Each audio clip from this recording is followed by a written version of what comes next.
And I'm having 2 to 3 hours of therapy a day now. I keep telling my doctor that the only real guilt I feel is for what I did to you, Mom, and to Katie. When Katie came to see me in jail, I lied to her and told her that I'd never really had any sincere feelings for her, because I thought that that was the kindest thing I could do for her. Maybe I was wrong because I saw the terrible hurt in her eyes when I said it, but I really did love her, and it killed me to use her the way I did. Oh, Andy. Why?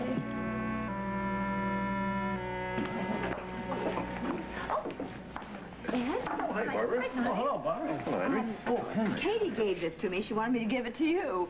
Oh, thank you very much. I wonder who it's from. Mike, may I talk to you privately for a moment? Yes. Excuse me. Here, Barbara, sit down. Join us, will you? Thank you.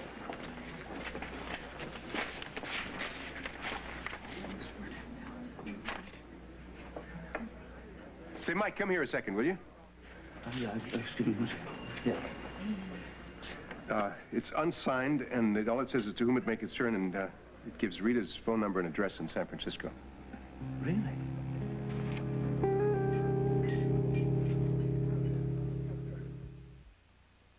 I wonder who could have sent that and how they got their hands on that. I have no idea. What's in the letter? It's very personal. I'll talk to you about it later. Yeah.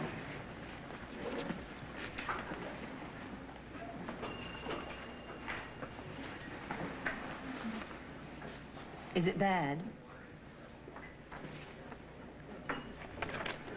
Well, at least now I can get ahead with my divorce. That's the important thing. When did this attorney from Mexico City contact you? Only about half an hour ago, Mike. I wanted you to know about it right away. What did he say? Well, only that Stephanie Ryan's son had been in touch with him and said that he'd fly to Mexico, see about his mother's estate before the first of the year. Before the first of the year? That's awful vague, considering the size of the estate. Yes, but of course, he'd never touch a penny of it if he knew that the money had come from me and from investments that I'd made for Stephanie through the years. I never wanted them to have to worry about money. Did he leave any address or phone number he could be contacted? No, nothing. And the lawyers tried to get it out of him, too. That's too bad. No. All he would say was that he was Stephanie's son and that he'd heard about his mother's death in an ad in a newspaper, and he wanted to check the details. Well, that means he's still in the British Isles, because that's the only place that ad has been run so far. Yeah, but you notice he didn't get in touch with you. Yours was the name to contact in the ad, but he must have sensed there was some connection between the two of us, so he calls the Mexican attorneys instead. He doesn't want me to find him. But I've just got to talk to that boy. Did the attorney say that he would contact you as soon as Sean said he would come to Mexico? Well, of course, I asked him to do that, but Sean wouldn't tell him when he was coming. He just said he'd fly in and come into the office when he got there. I find it very strange that he's so evasive. Well, I find it strange, too, Mike. I just wish that his mother had told me where he was and what he was doing. But I suppose you can't expect the poor woman to break a promise to her own son on her deathbed. Well, we'll find him. And he's got to be in the British Isles. I just don't understand why these investigators I've hired haven't turned up something. And the whole family thing seems very strange to me. I mean, if he kept in contact with his mother, why didn't he know about her death before this? Why did it take him several weeks to find it out? I can't answer any of those questions, Mike. But oh, how I wish Diane had never found out about him.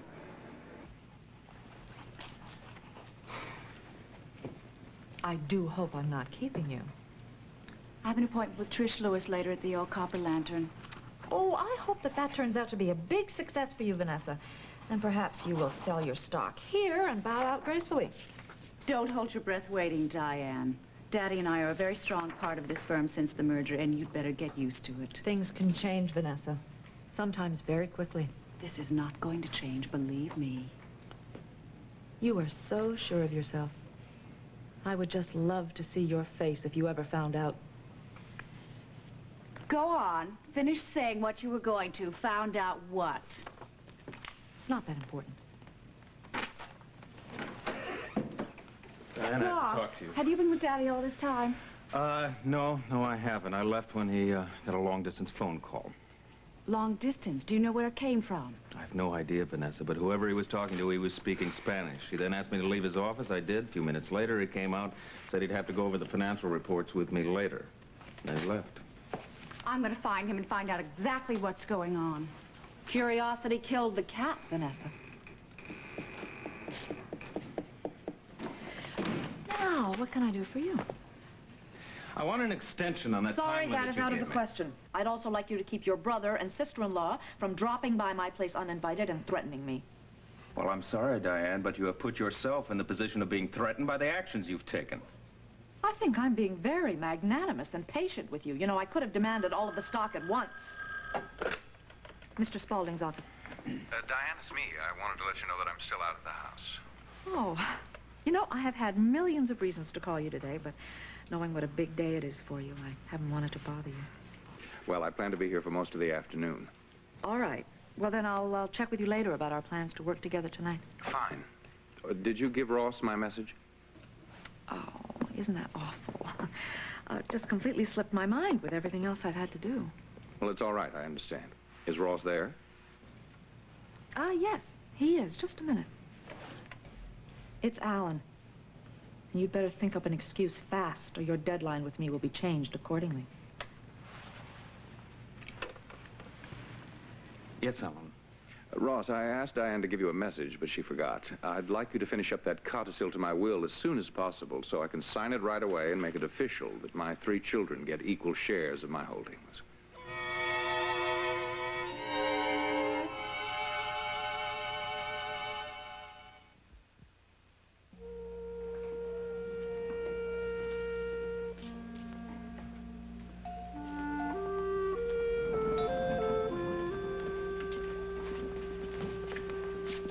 That's quite a letter.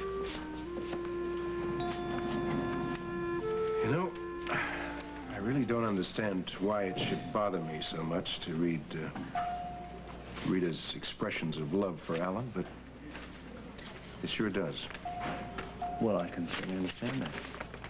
Well, as soon as I get back to my office, I'll call Rita and find out what lawyer she plans to use. Why don't you hold off on that for a while, Mike? What? I thought you were anxious to get on with it. Oh, I am. But you know, Frank has been asking me to fly out to California with him for my vacation when he leaves, and I'm not really looking forward to it very much. I thought it might just be a good idea to face Rita with this and get the necessary information from her right there. And that way she won't be able to skip off again after you've called her. Well, suit yourself, but I think it'd be awful hard to see her after seeing that letter. No, I just would like to find out from her what the reasons are for this secrecy about her whereabouts, along with a few other things. I'll think it out, and then I'll let you know what I've decided. Hey. Hi, Sarah. Hello, Trish. Hi. How are you doing today? Well, I was just telling Sarah how much better I feel since the divorce, and I owe that to you. No, I think that's a bit of an exaggeration. No, it's not. How was Hope feeling before she left? Fine, fine. In fact, she's gone. I'm going to go over and see her. Do you want to come over and take a look at the baby? Oh, I'd love to, but I promised Barbie that we'd have lunch today. I could have you back here in 20 minutes, and I'll buy you both lunch. Oh, Mike, I don't know. I'm beginning to think you're not as grateful to me as you seem. You know, Barbara was looking very contented with Henry Chamberlain down in the cafeteria a few minutes ago. Well, actually, you know, I'm on my lunch hour right now. I could go down and sit with him until Mike brings you back. Looks like the whole staff is ganging up on me. Guess I can't refuse. Anyway. See you later. Good, see you then. You know, Trish wasn't kidding about being very grateful to Mike. I mean, she says that over and over again that he's restored her faith in so many things. And you know what? I think it's working both ways, too. And I couldn't be happier about that. Alan, I am so happy to be home again. I was just thinking how nice it is to sit here and have lunch with you again. I want to tell you, you've never looked lovelier or more radiant. Thank you. Emily, has there been any noise out of the nursery, like crying or anything? I haven't heard a sound. I even tiptoed in to make sure he was all right. He's sound asleep with the most angelic smile on his face. Thank you. Thank you, Emily. Well, I have the feeling that I better get to bed early tonight because if Alan Michael is going to take a long nap this afternoon, he will probably be up most of the night. I wish I could be here to help him. Maybe I will call Diane later and tell her that I can work with her tonight after all. Alan, how much longer are these late-night meetings going to go on? Well, not until I can start putting in normal hours in the office, or until Diane is tired of working with me at night and decides she wants a social life of her own again. I don't think that Diane will ever want a social life of her own until if she's got the opportunity to spend every evening with you. I can promise you that you're very wrong about that. She may have had very strong personal attachments to me at one time, but that's before I was married to you.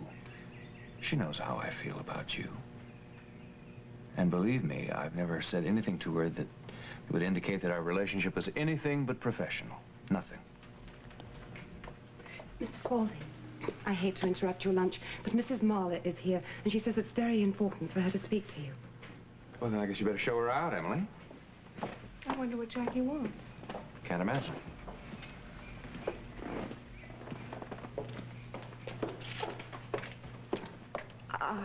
I'm so sorry for just dropping by like this, but Helen, I have to talk to you. It's very important. I think you'd better work fast, Ross. Diane, there's no way in hell I can work that fast, and you know it. Alan wants this will ready by tomorrow night. Maybe that will force you and Justin and Jackie into some sort of action. Just be certain to let the Marlers know that it wasn't me who reneged on my deadline. Put on your thinking cap, Ross. Because if Alan signs that will tomorrow, everyone in Springfield is going to know who Philip's real parents are by the next morning.